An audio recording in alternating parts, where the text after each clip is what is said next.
My name is Trish Ware, and I am obsessed with all things pregnancy and birth, and helping you to navigate both the practical and the magical seasons of this journey called motherhood.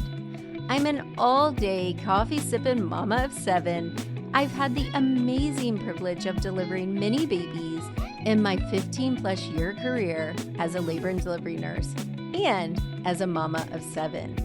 I'm here to help you take the guesswork out of childbirth so you can make the choices that are right for you and your baby. Quick note, this podcast is for educational purposes only and does not replace your medical advice. Check out our full disclaimer at the bottom of the show notes. Hello, everyone. I am so happy to introduce our guest today. You guys are really going to love this episode. We've got Nathan Riley, who is a home birth OBGYN. So welcome, Nathan. Thank you. Thank you. So excited. So we're going to be talking about a lot of different things. I feel like we're going to cover I'm sure I'm going to have so many questions pop up for you because as a labor nurse, I've actually had a really awesome conversation with a home birth doctor in North Carolina. You may know who I'm talking about. I cannot think of his name right now. David Hayes. Yeah, yes. I had it. And we'll get to that in a second. I'll tell you why I talked to him. But go ahead and tell everyone about you and how did you end up on that path? In all of our medical training, whether you're a nurse, you're a midwife, you're a doctor, you're a PT, you're an OT, you're respiratory therapy, you work in the NICU, you work in the maternity, you work in the operating room, whatever, we're taught that the human being has these definitive contours, and if we can manipulate the physical anatomy and the physiology, then everything's going to be fine. And we're going to live forever, and every baby's going to live, and every person's going to have the dream birth. And of course, that's not true. Because the more births that you go to, and I noticed on your website that you were a labor and delivery nurse for 16 years. It doesn't take even a whole year to realize just how limited that reductive view of the human body, how limited that is in service to childbirth. I went in thinking, wow, this is the ultimate curiosity for me as a man. I'm never going to be pregnant. I'm never going to have a period. I'm never going to have a baby. I'm never going to breastfeed. I'm never going to do those things. And this to me was like the ultimate intellectual curiosity for somebody who's been incentivized to be curious his whole life. And then, of course, very early on, I realized, man, the more of this stuff that I do, the worse outcomes we get. So I started peeling those back until I realized I just really don't think it's suitable for me to be in the hospital with tens of thousands of other OBGYNs. I need to find a different way to do this if I'm going to keep doing it. And I started supporting midwives around the country who, based on their state, needed a supervising doctor, as they call it, or a delegated authority, like those types of things. And I was really picking up on this whole, what we would consider a gambit of attending home births. But truthfully, at the end of the day, what I was seeing modeled in midwifery care outside of the hospital and through people like David Hayes and Stu Fishbein and some of these other renegade OBs who are now later in their career, what they were modeling was actually like a patient-centered approach, right? So the midwives and the outside of the hospital doctors, et cetera, were doing this in the way that I thought it was supposed to be done.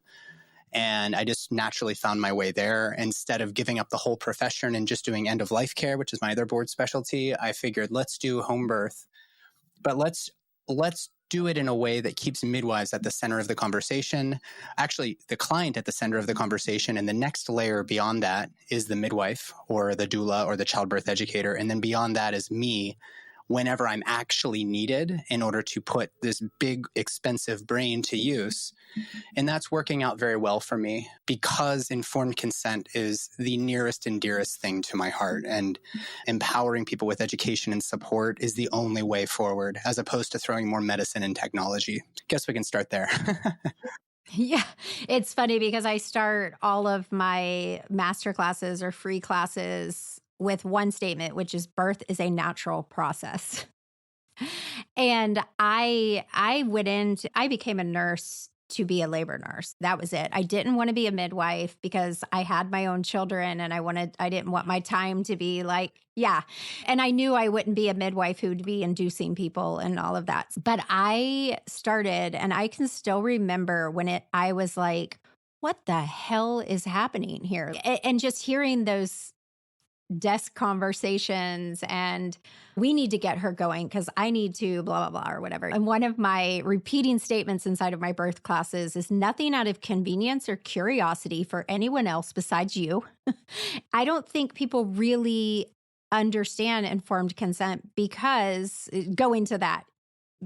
in the system we have, we're just taught that they say it, we do it. And they know so much. You know your body. This is your body. Like, I wanted to start out today actually talking about informed consent. And I'd love to, let's just take it wherever you feel like it needs to go. I think the only starting point is to really understand where obstetrics and gynecology came from. And I'm not going to go to the Flexner report in the way that people expect me to go. I'm going to go back further. And I'm not going to go back to ancient Sumer, which is what I've done in other conversations. I want to go back to the 1840s, where a young surgeon named J. Marion Sims, who later became known as the father of gynecology, sought an in for himself, which was in vesicovaginal and rectovaginal fistula repairs, which in a protracted labor fashion, if a baby was stuck in the canal for too long, of course, we worry about the well-being of the baby, but also the well-being of the mother comes into question because these pressure on different organs and whatnot can lead to degradation of those tissues and little tunnels appear between them. And with a vesicovaginal fistula, which is a channel that shouldn't be there between the bladder and the vagina, you would have like persistent chronic leakage of urine for the rest of your life. And so there's a lot of morbidity with that. The issue was that we didn't yet have our ethics committees and our institutional review board. The Nuremberg trials hadn't even happened. We got a lot of great insights from Nazi medicine, for example. And so this guy saw an opportunity. He started operating on young, formerly or actively enslaved women in the antebellum South. And later, he touted that he had found the cure for fistulas, and that may or may not even be true. And we can also argue that perhaps the way that this unfolded led to quite a bit of good for humanity. We could argue that. However, at the time, Sims in his own writing argues that they gave complete consent to these procedures and they were desperate for my help. And so I offered them a solution and I found the solution. Big fucking deal. That's what he would argue. The problem with that argument is that you cannot provide informed consent if you don't also have the right to refuse it. So in a hospital setting, 70 years later, you either have this thing or I fire you is one scenario. If you don't do this, your baby will die is another scenario. Or this is just the way we do it. I need you to let me do this thing because you wouldn't have come here for my help if you didn't want my help.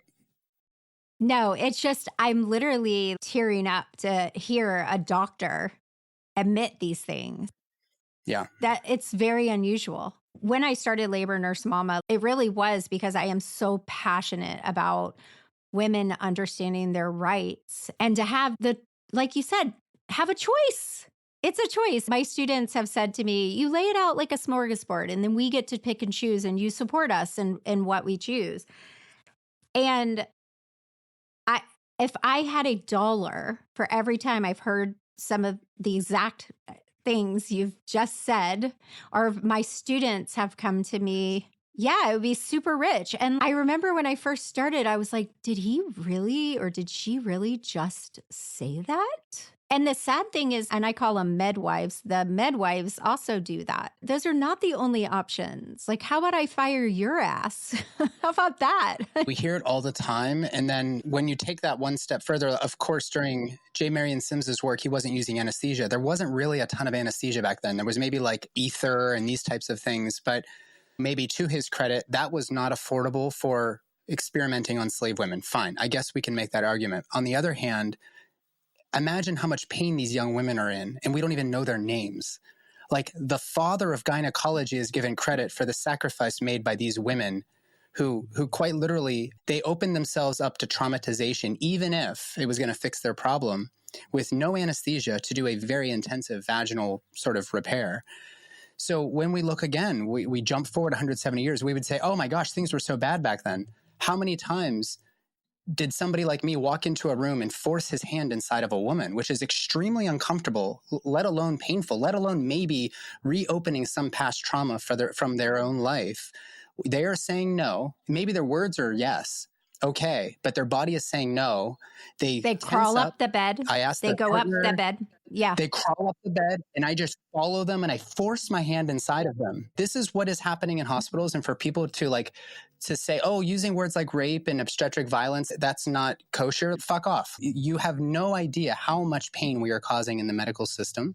And it's not just people like me. It's also people like you. It's all of us. I've had to go back to the beginning of my career, and throughout my career, I was taught to say that, and I didn't even question it. I didn't even think about it. I can definitely say, and being like someone who has had sexual abuse touch my family and me and just about every woman I know that I can 100% say that I never forced a cervical exam because I've never really believed in them all that much. So that's something that's how I always felt. So that I can 100% say, but I can, there's so many different things besides just that one. Like just saying, okay, it's time. Let's get on your back. Let's put your legs up here. I'm going to break your bed about never saying, hey, how do you want to push? Do you have a thought on how you want to push? There's just so many layers. I feel like this is going to be such an emotional episode because another thing about my birth courses is that I do weekly coaching. I have doulas on my team and we meet with my students every week. We do what we call it the happy hour. And then part of my classes, we have a membership. It's pregnancy, postpartum. And then we meet with our postpartum mamas every Thursday. And then I go live with them throughout the week. And we had just an impromptu live Zoom hangout last week. And there were 9 of us on there and 6 had been sexually abused.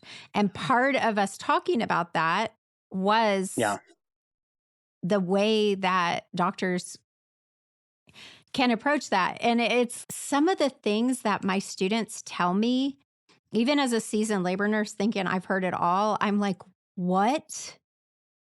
Like, I don't, it's mind boggling, but it's not just a problem in this area. It's all over. But I do agree. It's got to change.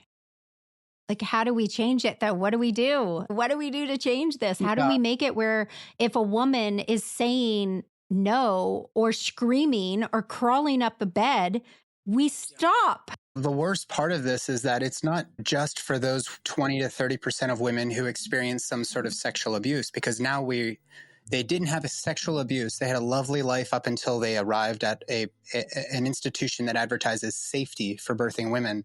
And then they then have the experience of rape. So what I don't want people to take from this conversation is to not go to the hospital when your midwife or your doctor is, I'm really concerned. I think we need to get there if our goal is to have a living baby after this. I don't want people to be afraid. So the next question, like you said, is what do we do?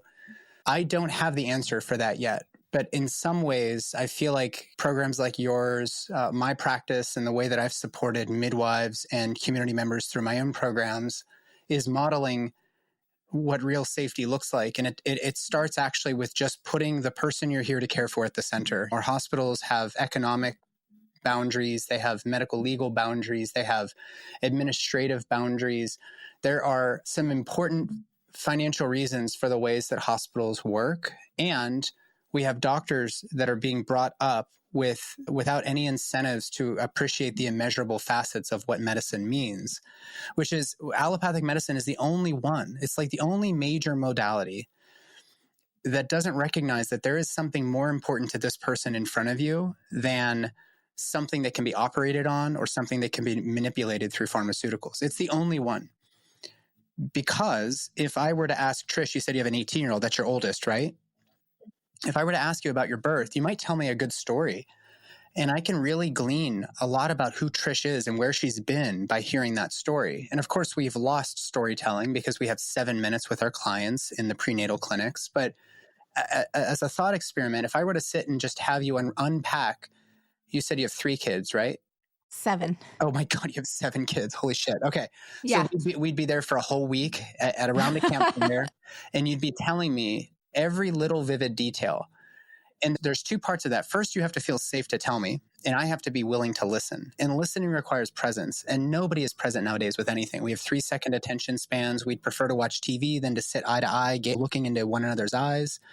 But if you were to have that relationship, I could understand everything about your story. And I guarantee that not one time, maybe you because you're a labor and delivery nurse, but most people are not going to start or end their story with, and guess what my heart rate was? Or guess what my white count was? Or you know what my hemoglobin was after that? Or guess what the fetal heart tone was? It was like 155. Isn't that a great? No, they would be telling me all of these other things. Over that week that you're telling me about 7 different births, they would tell me everything about the experience, none of which is measurable in the means that my $500,000 education taught me to be present with, taught me to listen for. So we have a pickle here. We have a philosophical difference in what our clients, these birthing families mean. And I use client because you're not a patient if you don't have a disease. These birthing families, what they need and what we were taught to do. And therefore, you shouldn't go to your doctor unless you need surgery or you have a disease process that needs to be treated, which is a problem because health insurance won't pay for most of this. So we have this socioeconomic issue. We have an equity issue. And then, of course, if you thread in some other elements, and not just insurance, but we also have this tendency to treat people of different skin color, different creed, different race, different spiritual beliefs differently from our own. It's just a part of the human experience. But with a hospital system that has, for the past, since J. Marion Sims, even before that, we have seen, let's say, Black women as inferior to us as white people. It doesn't matter if you agree with that or not. It is happening in hospitals. It's an unchecked subconscious bias that we have. With that and everything else I've already described, we have a Leviathan that is moving in this direction. And all that we ask is for it to budge a couple degrees towards east. And we're not going to be able to do that with just one home birth OB in the country, next to maybe Victoria Flores. David Hayes is doing some birth. Stu Fishbein is doing some birth. There's very few of us. So anyways, with all of this being said, I think people are starting to leave the system because they don't feel like any longer compelled to try to change the system from within. As a physician, I'm very replaceable. As a midwife, I'm very replaceable. As a labor and delivery nurse, I'm definitely replaceable. I've seen it happen over and over. As soon as you put your neck out there, you just get shot at first thing. You're the easy kind of low-hanging fruit, and then that keeps everybody else in line. So I don't know what the answer is, but I think modeling what actual patient-centered or client-centered birth support looks like is, I kind of think we're there. Yeah. And it's funny, like I have said over and over, I think how they have the baby-friendly model. Where is the mom-friendly model? We need the mother-friendly model because I think even, I think a lot of what baby-friendly wants to accomplish, but I have seen some people's rights. I can't even explain what I've seen in some of the baby-friendly hospitals that happens to the moms. And it's, wait a minute, stop, hold up for a second here. This is her baby. This is hers, not ours, hers. But that's a whole nother conversation. So yeah, there's just so much here. And I really wish, I don't want my daughters to go through any of this. And I would like to hope they wouldn't because they've listened to me on the sidelines for so long. And I love birth. But I realized that my voice was way more powerful on this side. Like you said, I always joke that there's probably like America's most wanted labor nurse sign. And because of my students speak up and they're like, Trish, I heard you in my head. And one of my students, and she was having a birth center birth in Canada. And her doctor wanted to break her water, or her midwife wanted to break her water. She was in the tub, laboring fine. Pretty fast labor for a first baby. And she put her finger up and she said nothing out of curiosity or convenience. And her midwife was like, okay, I won't. And of course, her water broke on its own. She delivered. She had a beautiful delivery. She went home 4 hours later. Like, why? Like, just step back. Like, step back and let birth happen. Like, I am 100% like, obviously, I appreciate your knowledge. I appreciate my knowledge and my ability to step in when I'm needed. I do appreciate that. I appreciate my education.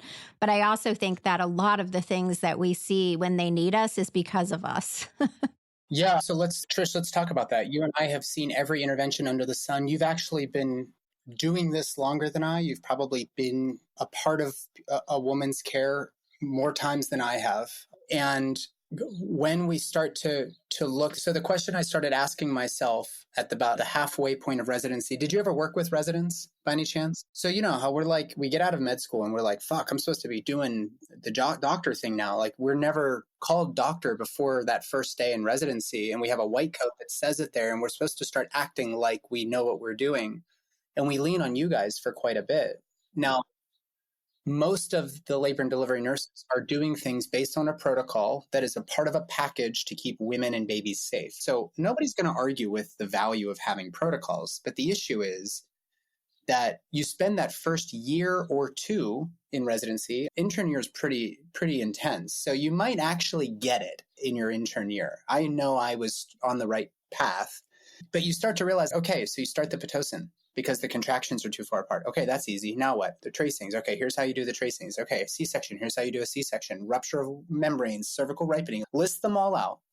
And then after you learn what can be done, a natural question for anybody, labor and delivery nurse, certified nurse midwife, regular midwife, whatever, doctor especially, start asking yourself, which of these interventions is absolutely necessary for this woman to come in, feel taken care of, have her baby, and go home with her baby as soon as possible afterwards?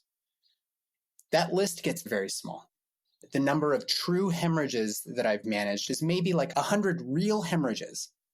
And that sounds like a lot, but when you've done this so many times, 100 is like a small number, right? We're talking maybe like under 5%. I'll just throw that number out. How many of those C-sections were absolutely necessary? I don't know. We have this rising C-section rate that your community is learning about, that everybody's talking about. But who out there, which OBGYN is raising their hand and saying, I've done a bunch of unnecessary C-sections. I'm contributing to the problem. And I was able to recognize, I'm not tooting my horn here, but I realized, holy shit, that did not have to end in C-section. Oh my God, that one ended in C-section and then she lost her uterus. Oh my God, that one went to C-section and the baby was nicked with a knife. Oh my God, this one resulted in the baby struggling with transition, right? So when you start peeling back these different interventions and you start realizing that if needed, methogen's helpful, Pitocin's helpful, cervical ripening, maybe, fetal heart rate tracing, maybe that helped us once in a while. But the truth is, when you start peeling it back, not only do you guys work less and you actually get more time spending getting to know the client, I get some rest in the call room. And lo and behold, a bunch of women's and babies' heads aren't just popping off left and right. In fact, they're actually having a nice, easy transition into motherhood or parenthood for the father. And they're able to go home with their baby and start the hard work that really is after the fact. But if we've traumatized your abdomen and your uterus and your whole being with these various interventions and not talking to you or educating you or supporting you or putting you, like bearing witness to what you're going through the whole time, then that postpartum recovery, when we say we did a good job, bye, it actually becomes even harder. So the medical interventions are sometimes beneficial, but more often harmful, it seems, if we can be honest with ourselves and state right now that most of the C-sections that you do are probably not indicated. Most of the inductions you're doing aren't indicated. Most of these other things aren't indicated. This is such a refreshing conversation. And I went this morning, my son was doing an interview at a new school. And long story short, I ended up in the parking lot. The people did not show up, which was not a good sign for a new school. But I ended up talking to another mom who was pregnant. And I'm sure you're going to understand this. And this is why I do my weekly coaching with my moms, because I can unpack a birth story and see where it went wrong so that it's not repeated for them. So she had two horrible postpartum hemorrhages. And it was just so horrible. And all of this, my first questions was, tell me about your birth. Were you induced? Yes. And so we were talking about this current baby, and I was like, send me a DM. I would love to talk to you. I said, let's keep you from getting induced this time. And she's like, oh, really? I've already been induced. Like, don't I have to be induced? No, let's slow back. Let's go back. Because a lot of times when I talk to these moms and why we continued with our postpartum membership, I, as a labor nurse and as a mom, one of mine is adopted, but a mom of so many children, when I was in my postpartum period, and I'm sure you know this with your wife, she's not hanging out with other moms in that same period because they're all you're trying to nurture your baby. And if you do hang out with another mom, you don't go deep talking about what you're feeling. And you may make some jokes or whatever, but you're tending to your baby. So I started the postpartum hangouts because I love my mom so much and I didn't want them to go. Like, I've bonded with them. And that's how I've learned so much more about my role as a labor nurse and about what these moms and how they're processing what was said to them, how like you said, no one's communicating to them. I had a mom that thought she went back to the OR for a C-section because she had dilated too much. Who explained anything to her? She wasn't someone who couldn't have comprehended what went on. Just no one talked to her. Like you said, even my moms who had a picture perfect birth are traumatized. Let's talk about that. This is really important for people to appreciate. We're not just talking episiotomies and emergency C-sections. By the way, Trish, what was the last, how many real emergency C-sections do you think you were a part of? Oh, and it could be a big number. But real, maybe 100 over the course of 16 years, like really emergent. And how often do you hear, I had to have an emergency C-section? Oh, so often. But I do think that in that, I think, again, sometimes that's lack of communication. Because Absolutely. when you have people running in, flipping you over, changing your IV, putting oxygen mask, all those things. But I've also had students who say they had an emergency C-section, but it was called and not completed for a couple hours. It's again back to this lack of communication and going back to when I was in nursing school, one of the first experiences, and I can 100% say that I did things differently just by nature. But one of the first things I remember is I was in nursing school and I was at a hospital that they had student nurses. The student nurse accidentally opened up the Pitocin instead of the IV fluids to prep the girl for her epidural, which did not end. It didn't end. It was traumatic, all of it. Baby was fine, at least in the labor room. I don't know what happened after, but the thing that stood out to me a lot is no one was talking to the family. No one was talking to the mom.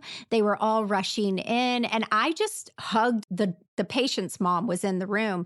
And it was terrifying. The whole situation for me as a nurse or a student, it was terrifying. But I just held the mom and I saw that family again later. I didn't, you know how you see a patient somewhere out and you're like, who are you? But I knew it had to do it was a couple years later. And I saw the patient and her mom and she hugged me and said, I just want to let you know how much it meant to me that you stood and explained to me what the nurses were doing. I barely knew what they were doing, but she appreciated that. But yes, back to not many.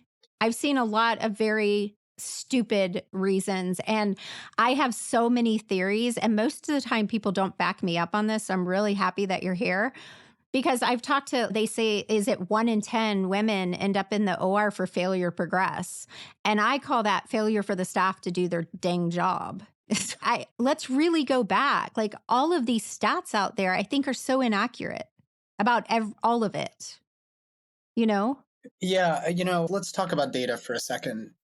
When I was applying for residency, there was this German MFM who continues to haunt my dreams to this day, who I interviewed with, and she loved that I was so interested in evidence-based medicine. And I thought I knew what that meant. But most people, when they hear that term, evidence-based birth, not to call them out, I'm not doing that intentionally. They just got a hell of a name for their program. Yeah. They branded. Yeah, very well branded. Evidence-based medicine, if applied to birth, could look like, if it's published in a peer-reviewed journal, then it's relevant.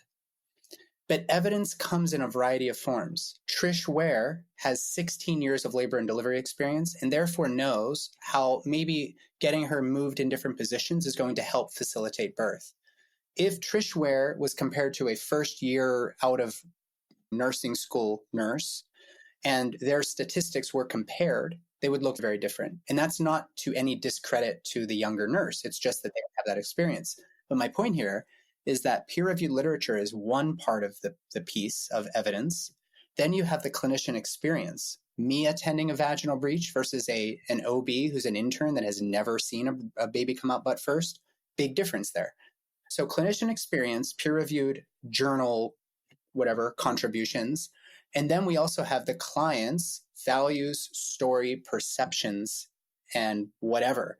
Those three legs comprise the chair that is evidence-based medicine. And this is not a knock on evidence-based birth, but if we're only interested in the data, we are fucked because we have so much data pouring out of our ass that we can use it to support whatever our internal bias is. So we cannot rely entirely on the peer-reviewed literature. And of course, the publication industry is rife with issues, as we've learned in past years. I won't get into it. But this data thing, as a means of trying to generalize a plan of care to an individual, is broken as soon as you turn the key. Like, it doesn't work. It is helpful as a guidepost when we need really sound insights on a randomized controlled trial as to what to do with a pharmaceutical or whatever. But there's so many immeasurable facets that are not even taken into account in the medical literature when it comes to childbirth. And given the various variables that play into this experience for both the birth worker as well as the client, we can't rely entirely on that. But we see this come through with things like VBAC and trial of labor after C-section. You're not the average. You're a human being. It's not the same. It's not going to dictate. It's not fatalistically dictating what's going to happen to you. But we use this to justify everything around C-sections. And that really could stop. Like, that's something we could just stop right now.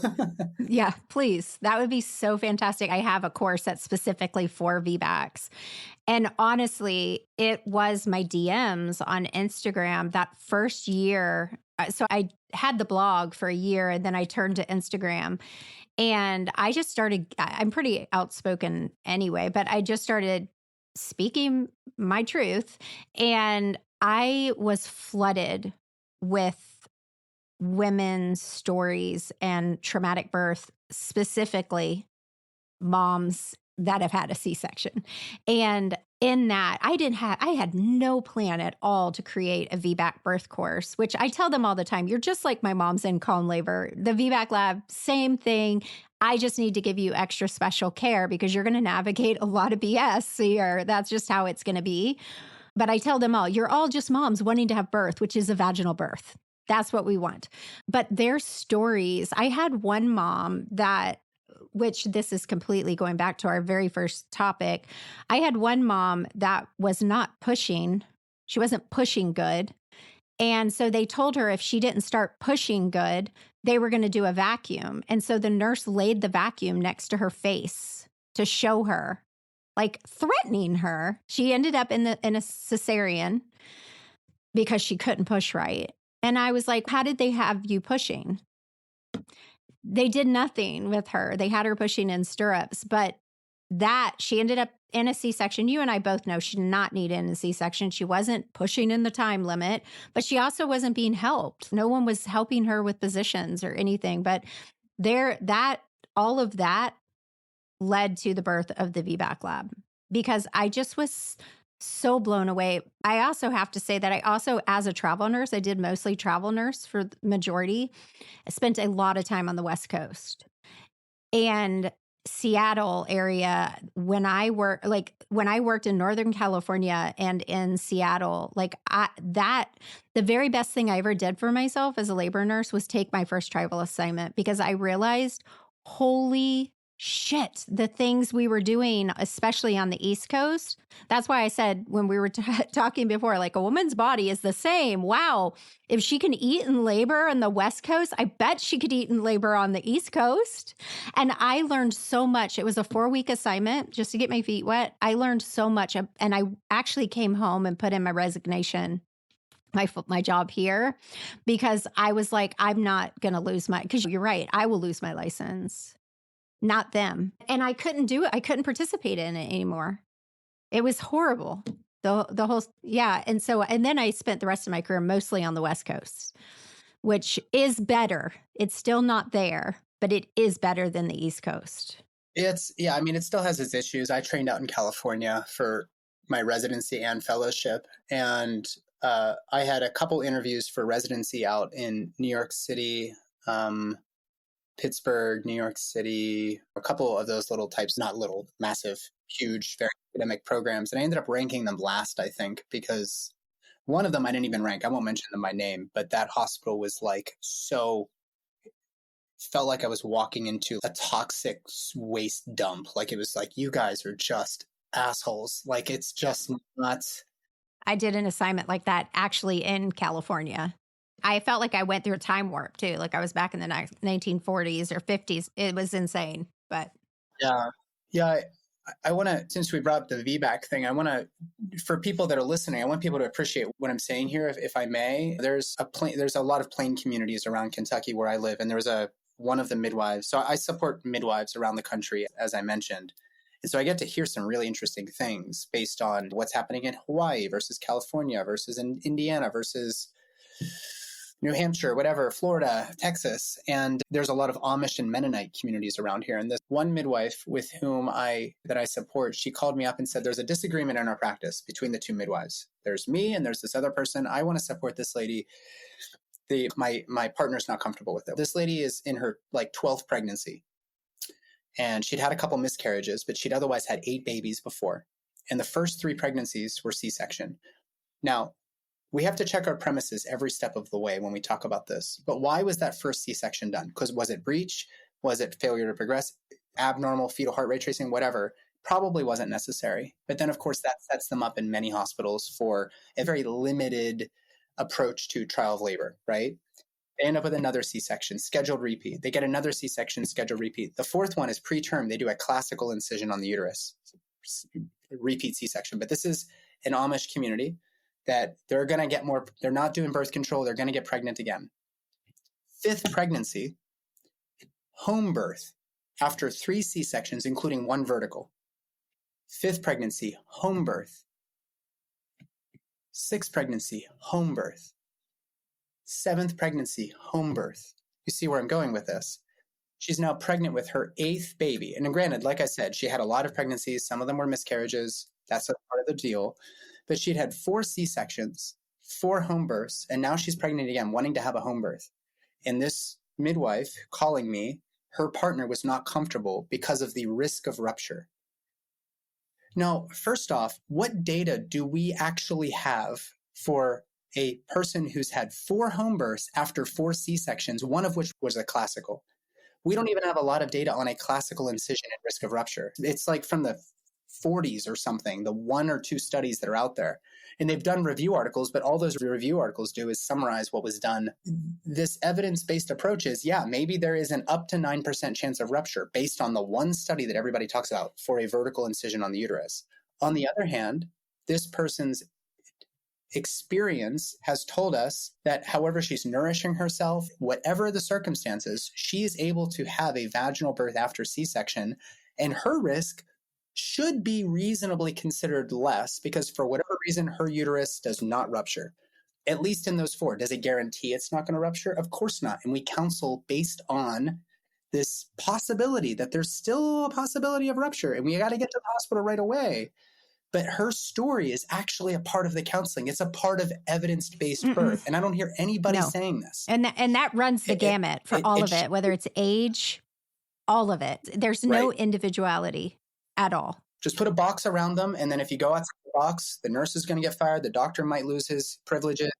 The client their fucking head might explode. I don't know what we expect to happen. But stay in the box and everything will be okay. But when you stay in the box, you could even experience trauma at the hands of a nurse and a doctor, even if you have a physiologic or undisturbed or whatever type of birth in the hospital.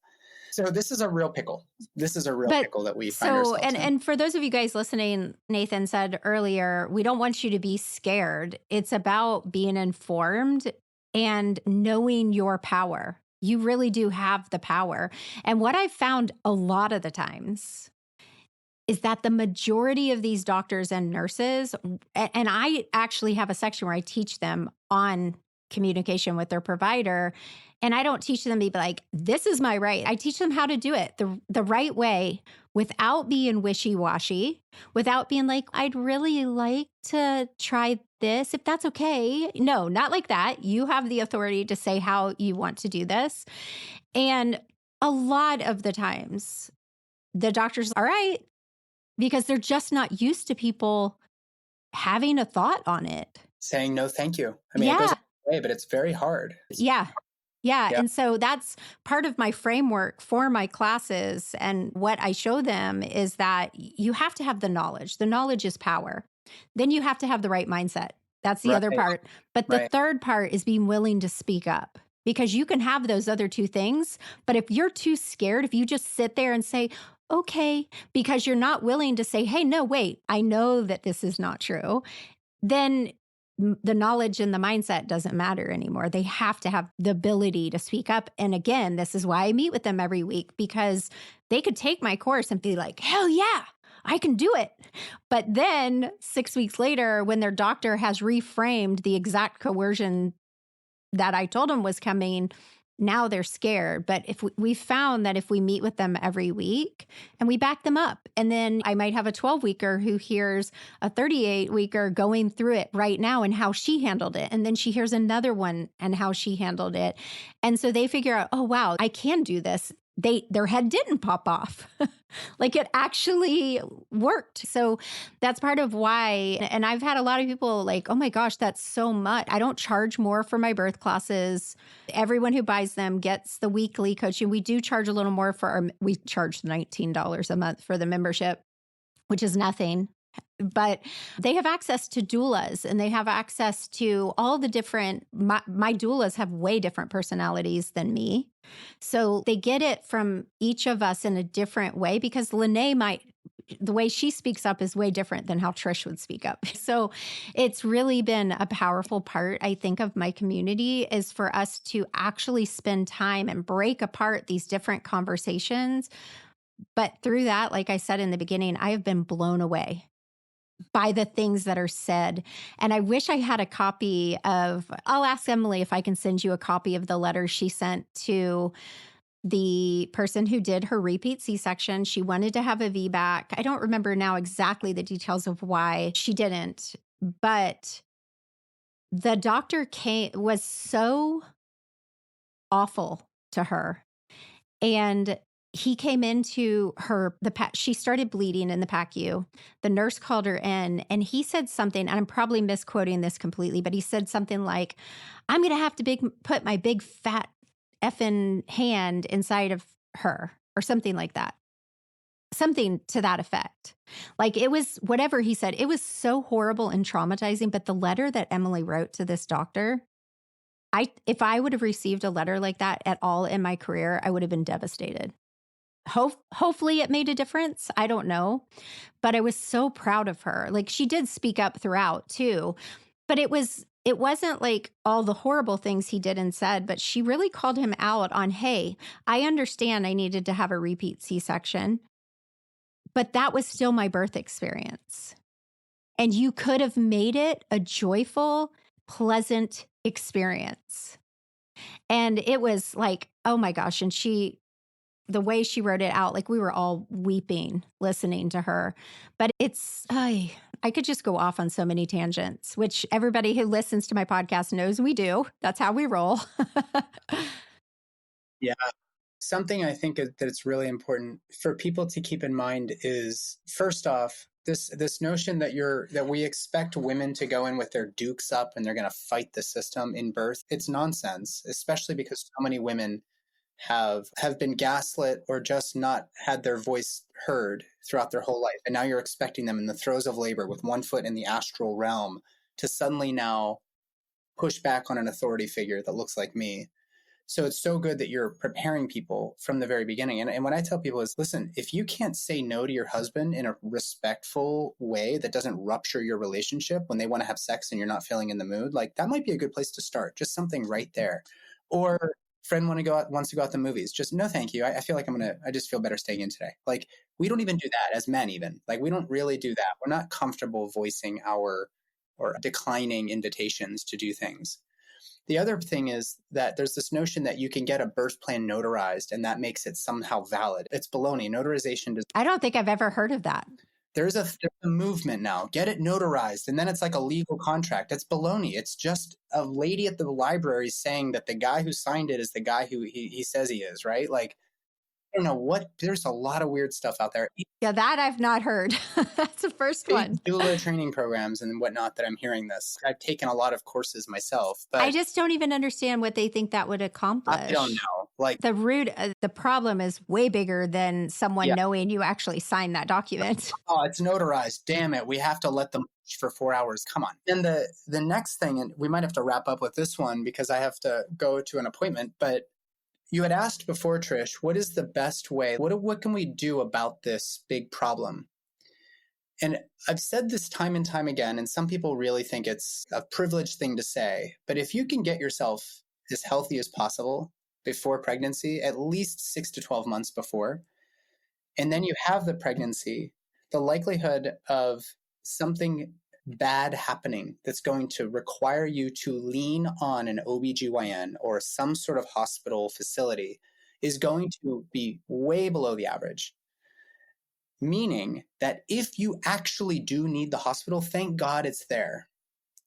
But you may even feel like less compelled by your providers to do the inductions, to do the NSTs, to do the growth ultrasounds, to do all the stuff, the vaccines, the hepatitis B, the whatever, if you are as healthy as you possibly can be. And taking birth out of the conversation, because still 98+% of women are giving birth in the hospitals. That's just going to be a statistic we have to deal with for a while. I am not telling everybody to go out and have a home birth. What I am saying is that when you end up in the hospital, these doctors and labor and delivery nurses have a very low threshold to intervene. And that's going to be things that appear on your blood pressures. It's going to appear on your blood work and your urine, like all these measurable things we've talked about. And if you are as healthy as possible organically, like your organs work well before you get pregnant, you're moving well, you don't require an epidural perhaps because you've done a lot of hip opening and you've done a lot of breath work and a lot of mindset work and whatever. I'm never going to have a baby, so I can't say I'm an expert in childbirth even. But if you can make yourself as healthy as possible, even take childbirth out of it, the hospital system is going to have to change in order to keep up a market for their services. And they're relying on you to not stay healthy. So of course, this is not going to be, it's not possible for every person to go to Whole Foods to get all of their groceries or to buy a CrossFit membership or whatever. That's not even my point. My point is that if you have resources and you want to invest it in your health for the long term, in the health of your baby, do your very best to take care of yourself and make yourself so healthy that the system at large is obsolete. That is the most disruptive thing we can do. It's not Instagram viral posts. It's not podcasting like you and me. It's not birth programs. It's actually taking care of yourself and finding a good guide like you, Trish, to help people really appreciate that you don't need to be afraid of hospitals. You are the one in charge. You are the consumer. And if you are a sick person, there is a sick person specialist. Keeper. Yeah. If you're a healthy person, you have options and you don't necessarily need to accept all of these protocolized ways of doing things, especially in childbirth, because you are not average. You are way above average and your risks are way below average. Yeah. I love that so much. It's funny because even I get questioned about tearing and people want this big complicated. I'm like, eat healthy, stay hydrated, work on your pelvic floor. Yeah. Yes. Thank you so much for coming today. I know you've got to go to your appointment, but can you share with everyone where they can find you? Yes, the best ways would be belovedholistics.com, which is where you can find my podcast. I've got some offerings there and people can consult with me. It's on a donation basis if they need to consult with me about anything. They can find all of that there. And then, of course, Instagram is probably where I'm most active on the social media space. That's Nathan Riley, OBGYN. So thank you again for having me, Trish. It's a real honor. Thank you.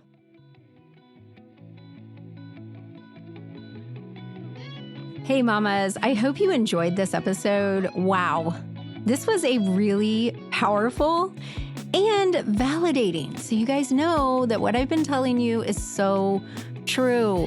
We've got to change the birth culture. We just have to. We don't have a choice. We have to do it for you. We have to do it for your daughters. This is so important.